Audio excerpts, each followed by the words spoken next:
I am your host, Julie Marty Pearson, and I am super excited to bring you this new episode. Thank you so much for being here and supporting the podcast. I hope you enjoyed this. Hello, and welcome to a brand new episode of The Story of My Pet. Kristen, thank you so much for being here. Welcome to The Story of My Pet.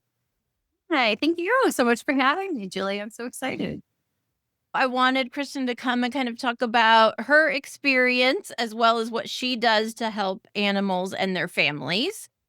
But before we go there, I always like to start with, were you always an animal lover and did you grow up with pets? Yes, I've always been in love. My number one passion has been animals, right? When I was little, they were my best friends. I couldn't wait to go and snuggle with the cat. And my mom would say, "Where are you? What are you doing?" I'm snuggling with the cat, hanging with the dog. I wanted a horse so badly. And my family, they were animal lovers, but they weren't farm people.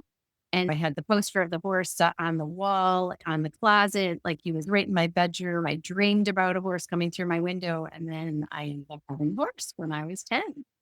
And yeah, animals have always been just my favorite beings because they're easy to be with. They're easy to understand.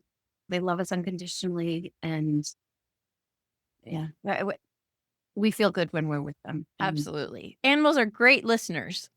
yeah, yeah, Yeah, growing up with pets, it's not something everybody has, but you just can't explain it. Like, how could you not grow up with pets and not have that being in your life and that connection? I was the same way growing up, so I totally get it. What was your horse's name? my first horse, her name was Snowbird. Oh, I She was like that. an apple grape for me. She's just, yeah, so special, so wonderful. And I've had many horses since then, but my first horse, she taught me a lot, and she filled a void that I didn't even know was there. But when she came into my life, it was like everything changed, everything got better, and things weren't bad before, so it just made me feel whole. I understand. One of my childhood dogs was that for me too, so I totally get what you're saying. Yeah.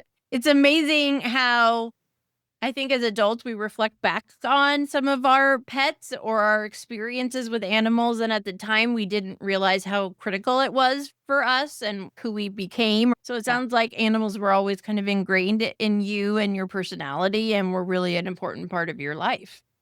I mean, I wanted to be the vet, I wanted to be the horse trainer, but that didn't really feel good because I was putting things onto them and having to do things to them that they didn't necessarily want to do. So, speaking of, We can't have a Zoom meeting without at least one, maybe two coming by. all of my kitties are in their afternoon nap time, so we may not see them, but I always love a visitor to join us. I think it's important. This is a pet podcast after all. Julie, I'm impressed that you have afternoon nap time that actually gets scheduled because, it's kind of a free for all here. But It's funny because I work from home, my husband doesn't. He gets up very early to go to work. So they get up with him and do stuff and then go back to bed, and they'll wake up a little when I get up and do stuff, and then they seem to, like, really go down until about 2 or 3 when my husband gets home, so they don't always interrupt, but when they do, it's always a great thing to have them join. I love working from home because of that, being able to connect with them. You get to hang out with them. yes, and because my work is animal based, like they just make everyone feel, my clients, the people who come to classes, it makes them, it's how it's supposed to be. Right. I had originally gone to school to become a clinical psychologist, and if I had done that, I could see having one of my cats with me. It brings people's barriers down and their walls down when you have a pet around to pet or talk to. It's an important part of that kind of process, I would think. So I can imagine that your clients really enjoy that, a connecting piece for that.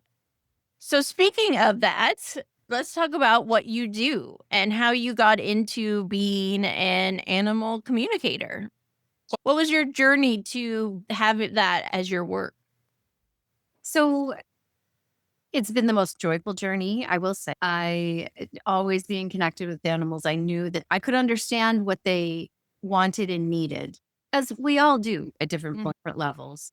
And I knew that there was something about this that could help other animals. It could help people understand their animals better and alleviate some things like frustration, that comes out in bad behavior, comes out in disease in the body, wellness issues, like getting to the root of problems.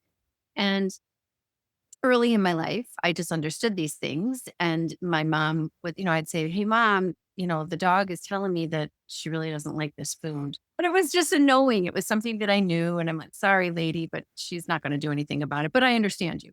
So that being said, Right. was like my dream to be that for animals, to be that voice, to be that bridge. And I have a degree in speech language pathology where I was a communication disorder specialist with Mm. people. And I found that the people that I worked with and had wonderful successes with were nonverbal people who I could feel them and understand them telepathically.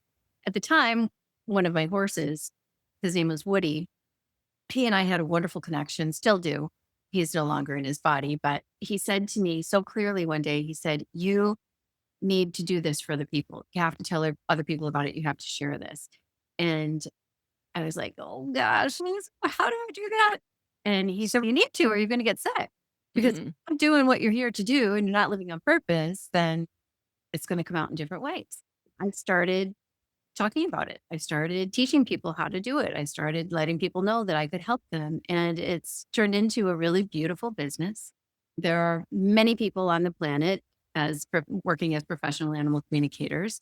I teach people, I train people to do the work professionally, but I also work with clients one on one with their animals and certain problems and situations that they have coming up. And what I love so much is what changes not only for the animal, but really for the person when they start to realize and really live in relationship with their animal in a way that their animal is telling them things that they need to know, not just what the animal needs, but sometimes it's about what the person needs. It's just a beautiful process. I love it. It's the best way of living. And that's my journey. When you hear animal communicator, you think of, oh, you're going to tell me what they're thinking. But really, it also is paying attention to what your pet is telling you. But I love what you said is pay attention what they're trying to get you to notice about yourself. Like I remember I had a cat who was very in tune with me, always wanted to be on my lap. And so it was kind of an annoyance. But there were points where he would come and lay down. Okay, you've done enough of that. You need to like just rest. You need to just take a break. And I just love that because I think it's important that we pay attention, right? I think sometimes pets are such an ingrained part of their life that we're not always paying attention to them. So sometimes we have to listen, even if we don't realize how. And it sounds like you're really good at helping people make those connections. Yeah. And telepathy, it's truly a language, and it's a back and forth exchange. Like just what you're saying, Julie, I really like that example. If you lived with human beings and never really understood what they were trying to tell you, there would be a whole lot of frustration and Right. breakdown within Right. the family dynamic. And animals are so wonderful and full of grace and loving that they don't, tear us apart because they're misunderstood. But we see what can happen. Illnesses go unchecked. Mhm. Behaviors get escalated into real problems. Here's another one. This is Rosie. We have an opportunity to let them live a fulfilling life too by simply Right. being understood. And I know so much of your work and support is around shelters and helping animals who are in rehoming situations, and it's Right. really powerful and important to be able to understand what they went through, not just what we think they went through or putting Right. upon them the emotions that we might have about what they went through, but really hearing from their perspective what they went through and then knowing what they want going forward. Yeah, I was just talking to someone on the podcast. She adopted a dog from a shelter and she had been returned twice. So when she first met her, she was cowered in the back corner of the cage and very afraid and very uncertain, even had escaped its foster home at one point and was off on the streets for 18 days until they found her. And it was something that would frustrate me so much when I was in the shelter working several years ago was people didn't understand the behaviors that the dogs especially were showing. Like you don't understand what they've been through. You don't understand the stress of just being in a shelter, whether they were on the street or in a home. The shelter is scary, it's loud, it's noisy, it's unknown. And people don't always give pets the time they need to adjust. So I can imagine you deal with a lot of that, whether it's adoption or rehoming or whatever it may be, knowing how best to help a new pet in their new environment, in their new family to adjust. not always knowing why their behaviors are showing up and if that's something that's going to stay. Is that who they are, or is it something we can work through? Yes. I just yesterday had a second session with a client who has her own adoption foster process that she does. She really helps a lot of dogs. She's out here. I think she's in Pennsylvania, but near Western New York.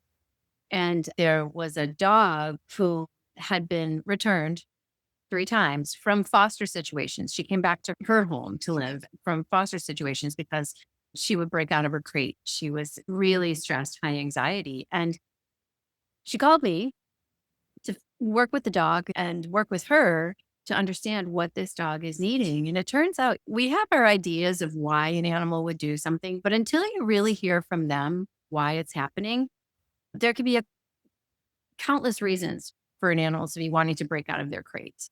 Her reason was her purpose was being missed. She was being seen as needy. She is not needy. She wants to be needed. She wants to be the nurturer. She wanted to be the one to take care of someone. And Oh, that wasn't the opportunity in these foster homes. And she was seen as this needy dog. So we talked about that. He went back to the latest foster situation, and the people changed the perspective. They started seeing her as more of a leader. They started giving her opportunities to be more independent with the other dogs who were there. She's a completely different dog. Perfect behavior. And they opened up the application process for adoptions. The best family came along, and you can't make it up. It was all because they started seeing her as she truly is. And right. unfortunately, so many animals in rescue, foster, shelter situations, they have their own emotions. That just being in that space is scary. It's loud. It's Mhm. confusing. They're feeling, because animals feel, that's how they communicate. They're feeling not just what they've been through, they're feeling what every other animal in this been through. That's so true. And because shelters, my local one that I worked in for a little while, it's big open spaces, actually used to be some kind of car repair shop. So it's big, like warehouse buildings that Mhm. have been made to be a shelter. And it was built to have a dog in each cage in each run. But now Mhm. there's two or three in each half run because of how overpopulated the area is. And it is so loud. It's overwhelming smells and noises, and they're constantly cleaning and moving. So it is an overwhelming environment for me as an adult human. So I can't even imagine what it feels like for the animals being brought into that. It's unknown, they don't understand, and they either were on the street or they were in a home. And so no matter what, it's completely different to anything they know. So, yeah, people don't realize how hard that is and how much of the energy they take on. And one of the things I was just talking about with them is those first couple days when they're out of the shelter. Sometimes they won't eat, sometimes they sleep for days. They're finally in a quiet, more comfortable environment.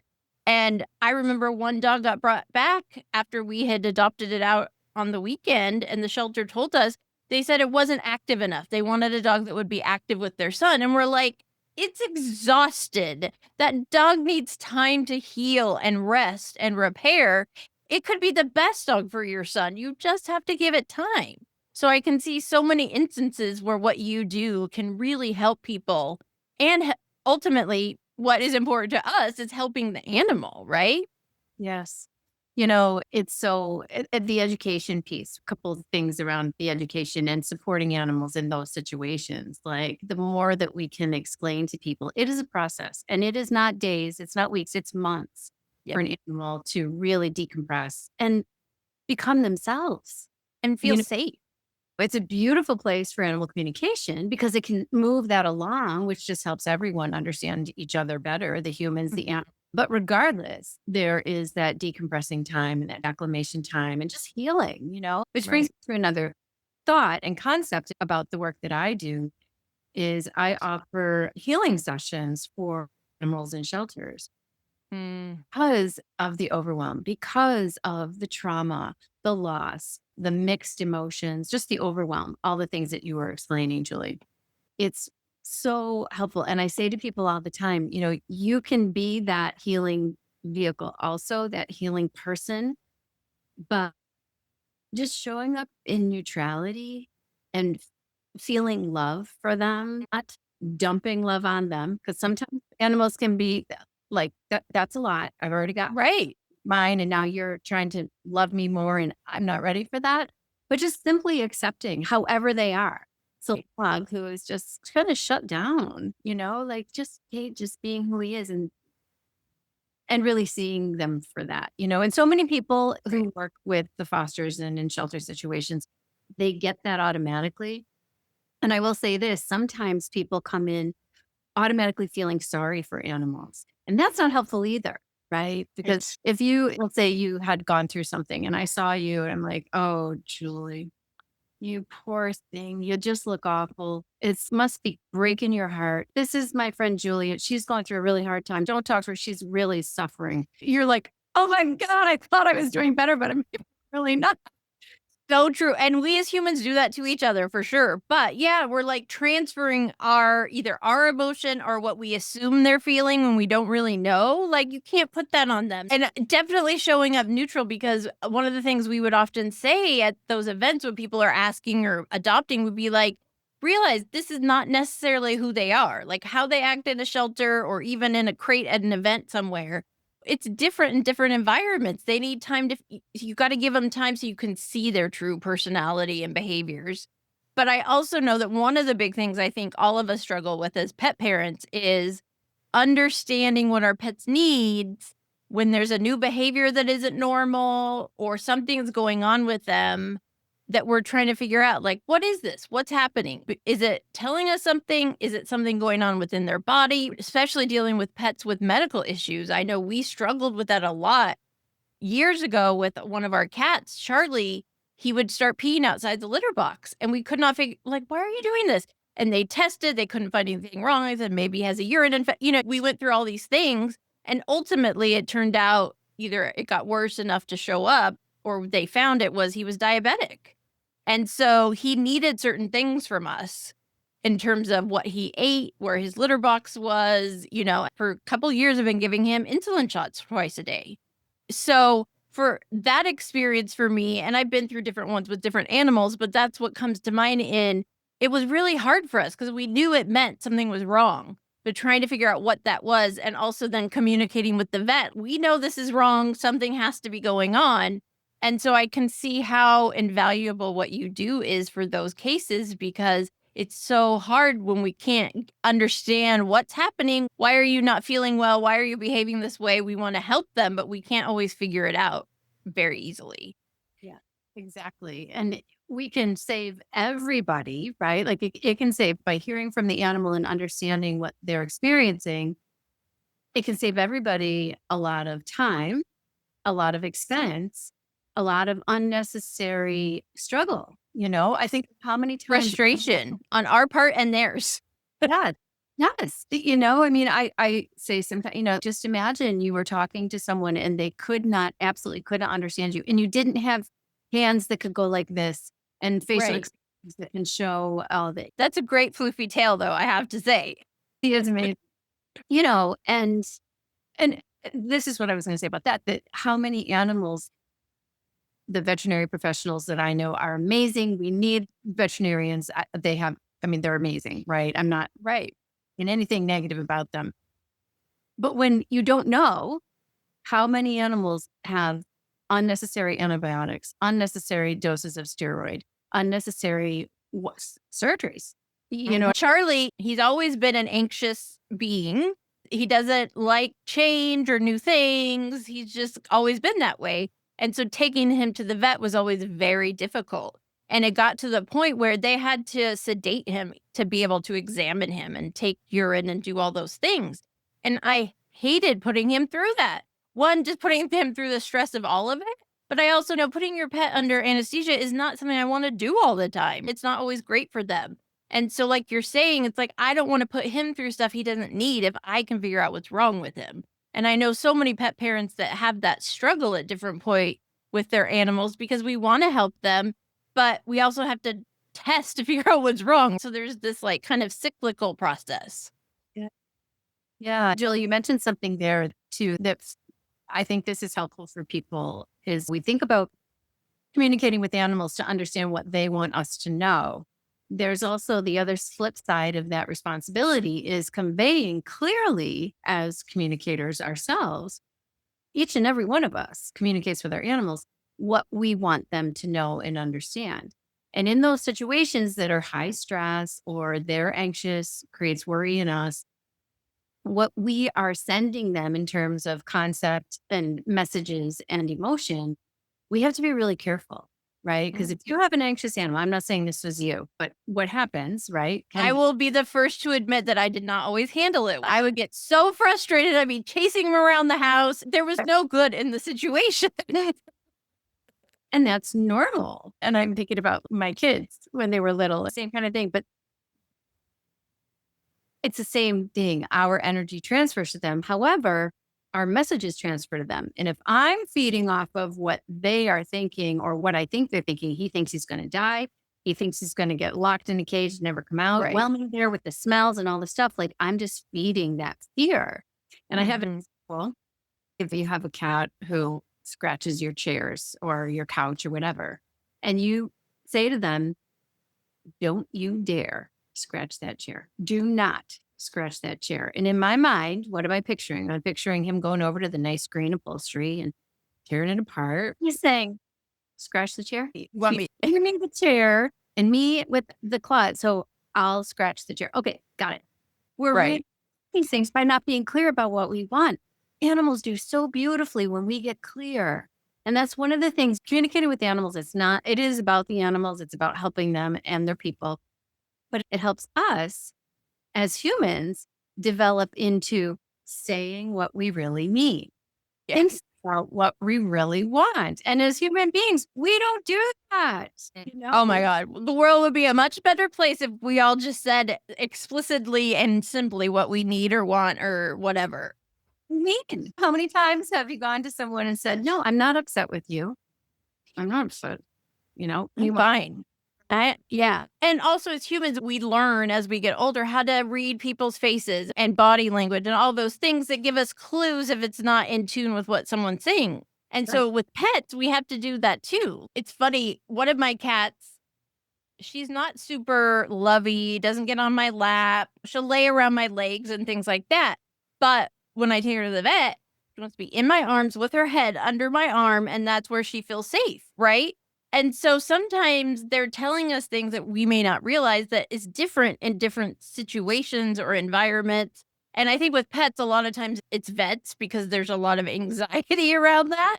But even I know when we moved from our apartment into our house, that was a transition for our cats. They had only ever lived in this apartment. They knew the space. We brought them in a new place. It's stressful. So there's a lot of changes that can happen for our pets that we may not realize can be affecting their behavior, how they're eating, all those kind of things. Oh, yeah, for sure. So much. One of the things I always said, and it's come up in a lot of the interviews on the podcast is, what if that was you?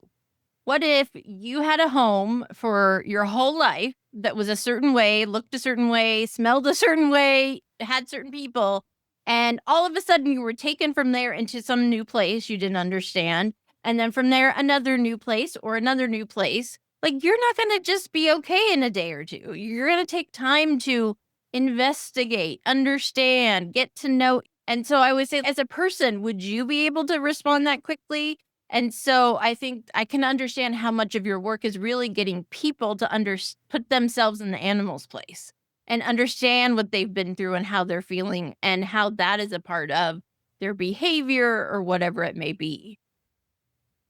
I love that, Julie. Absolutely. It's about learning compassion.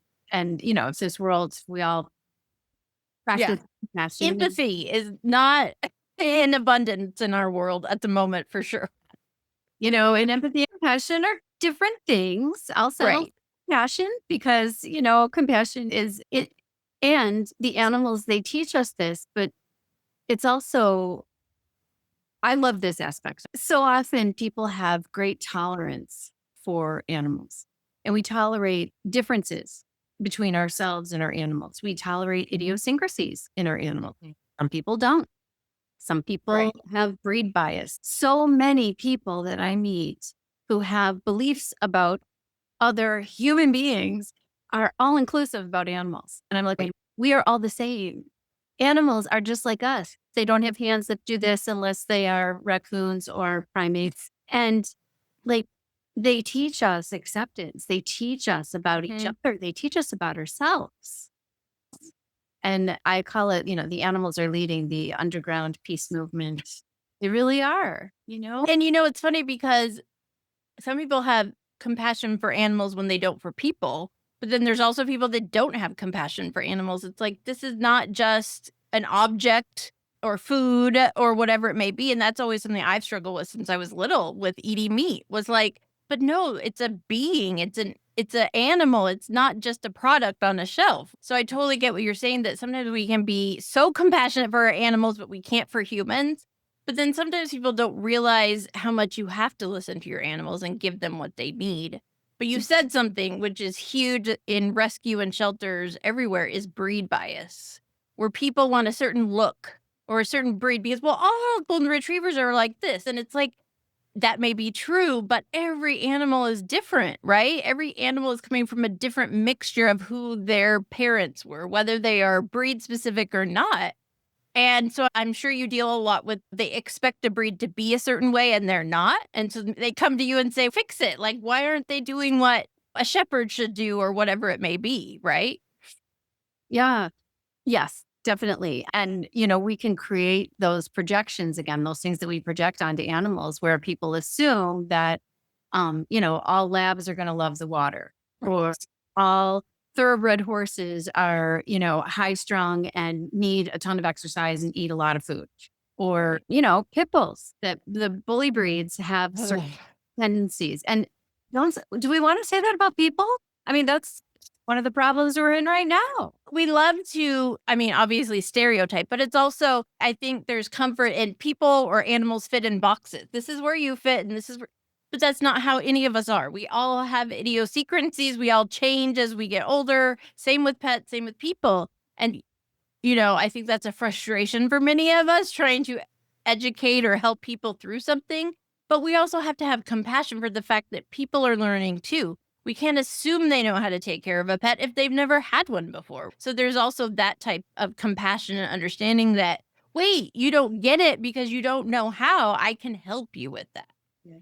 Yes. I mean, I just have loved over the past, 30 years of doing this work, the changes, the growth, the expansion that has happened in the world of living with animals. I don't call animals pets because there's this concept of animal liberation, right? Seeing them as their own individual beings. But the whole process of living an interspecies lifestyle, my animals are my people, just like my human animals are my people. We are all animals. And one of the things, Julie, that I think is so cool, when people come and they take classes or they come for consultations and they start seeing their animals in a different way, seeing them for more of who they are, their appreciation, acceptance, and love of other species starts to expand as well. People who hated spiders or were terrified of snakes, they'll say to me, I used to smash the bugs or kill the flies or the wasps or smash a spider. And he said, I can't do it anymore.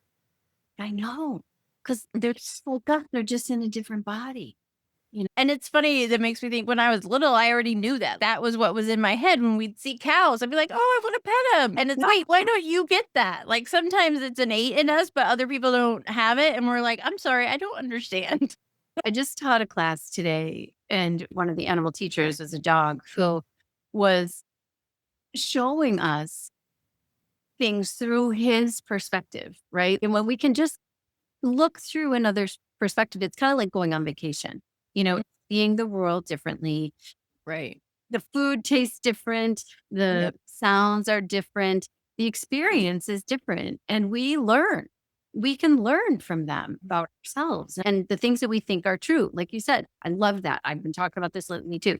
We as human beings, as human animals, like to put things in boxes. This is a good box. This is a bad box. This is a box I like. This is a box I don't like.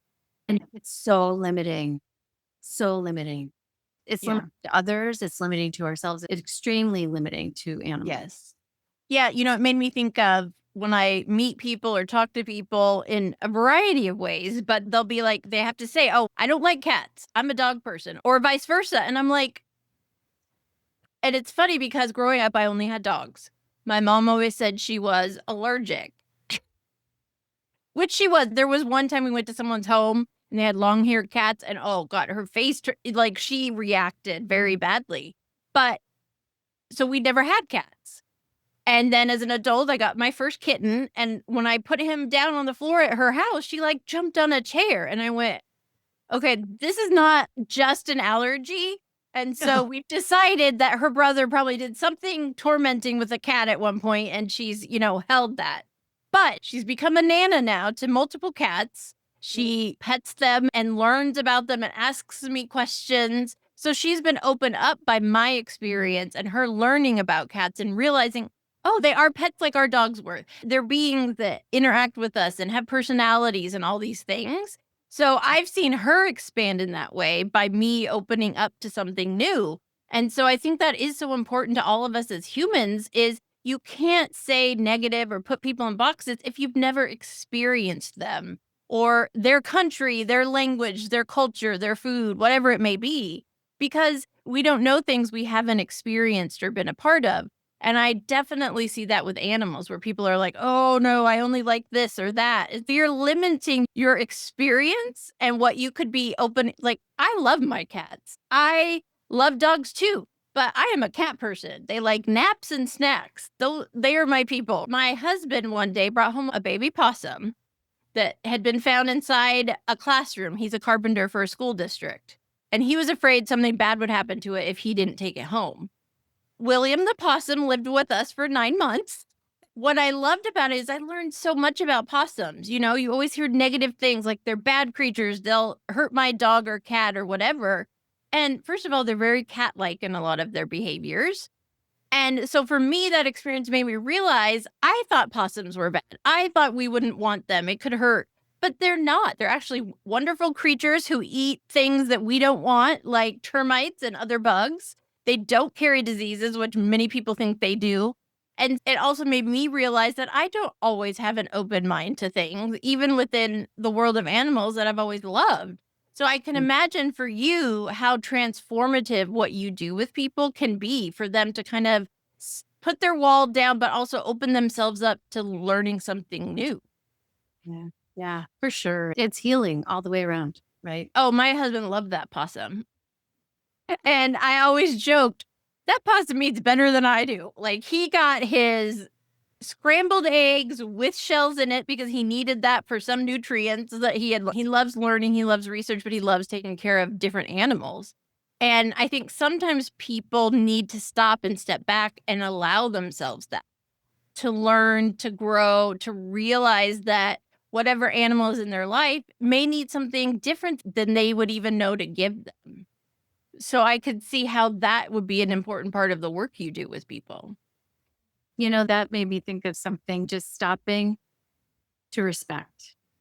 What do you need? I can respect what you need. And herein comes with the animals we live very closely with. And sometimes God love them. They allow us to kind of have our way with them when they're like, I really need to be alone. And we're like, oh, I love you. I love you. And they Right. take it. And other times they will scratch you or bite you or move away. And people don't realize you didn't ask. If I came up to you and I love you, I would want to hug you, but you don't want me touching your hair and mushing your face and do it's like, Kristen, what are you doing? Stop it.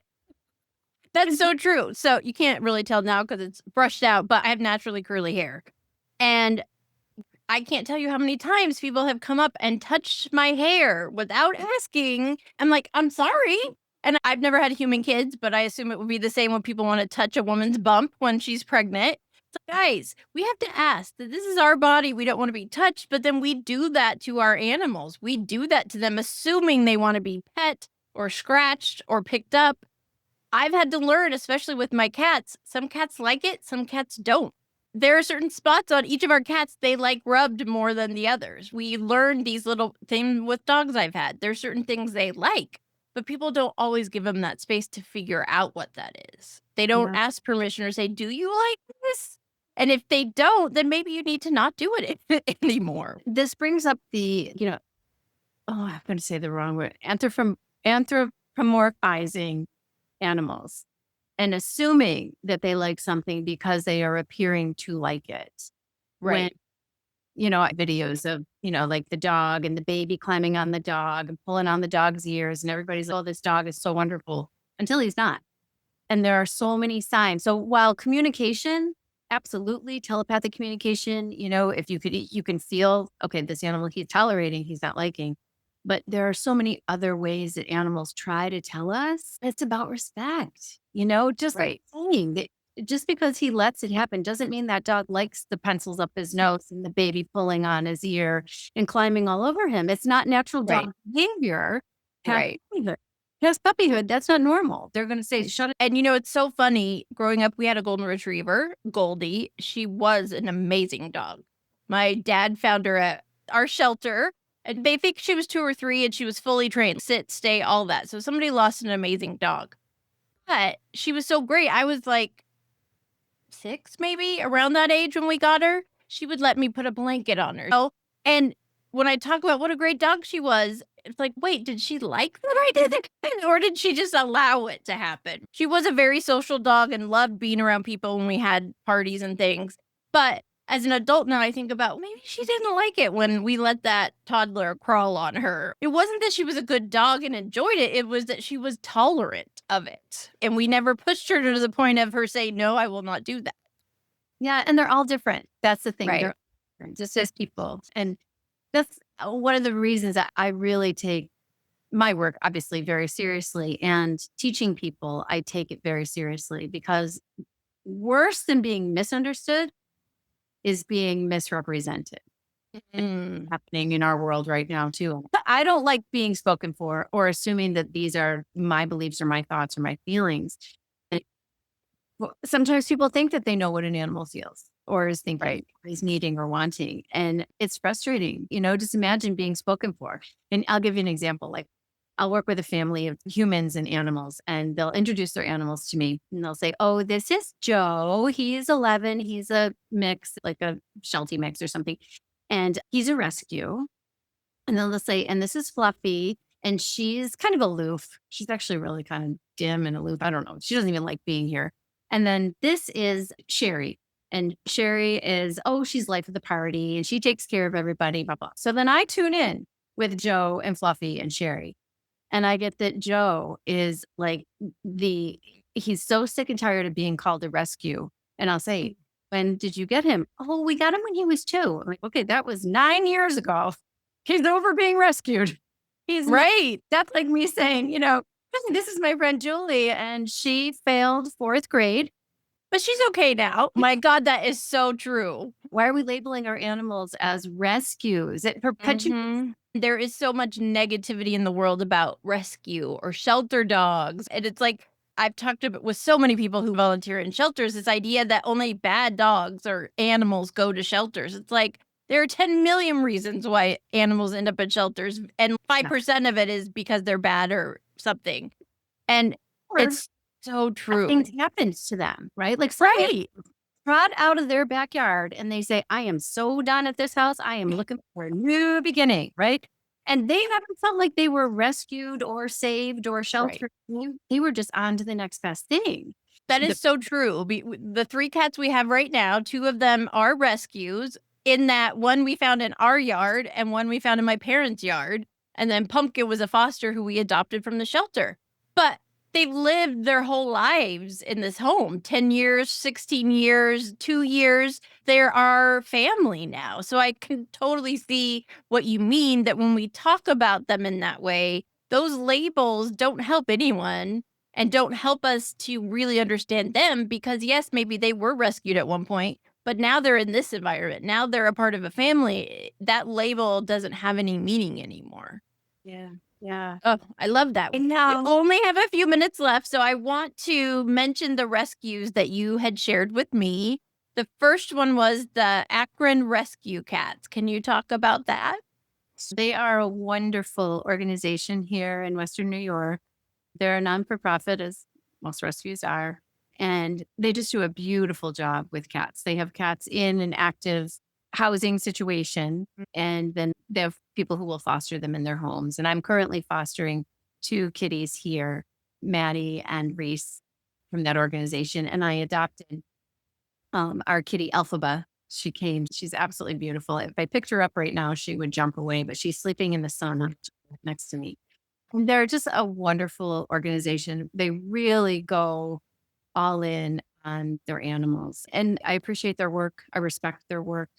And I'll just share a quick story. There was a kitten who a friend of mine is fostering from Akron Rescue Cats, and she ended up having some pulmonary insufficiency because of the diaphragm, the way that her diaphragm developed.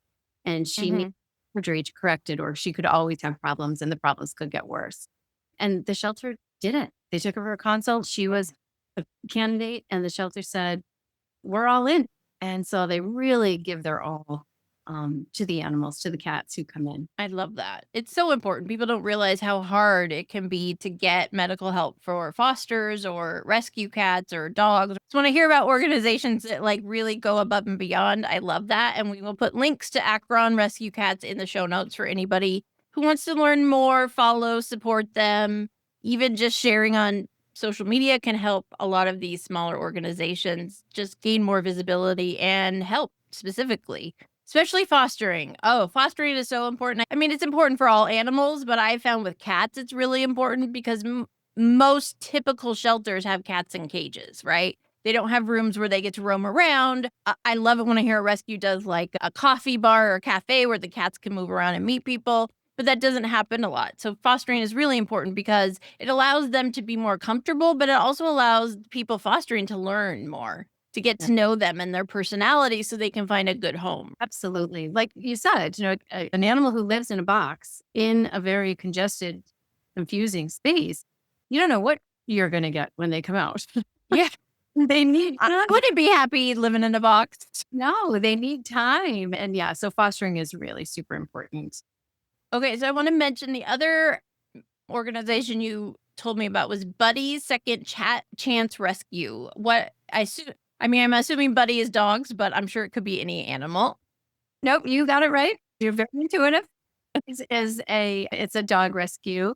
They bring dogs up from Georgia and Texas. They bring them up from the South where there are a lot of high kill shelter situations. They bring them up here and they have fosters. Actually, this is really cool. The fosters choose the dogs that they will take foster. So there's already a connection.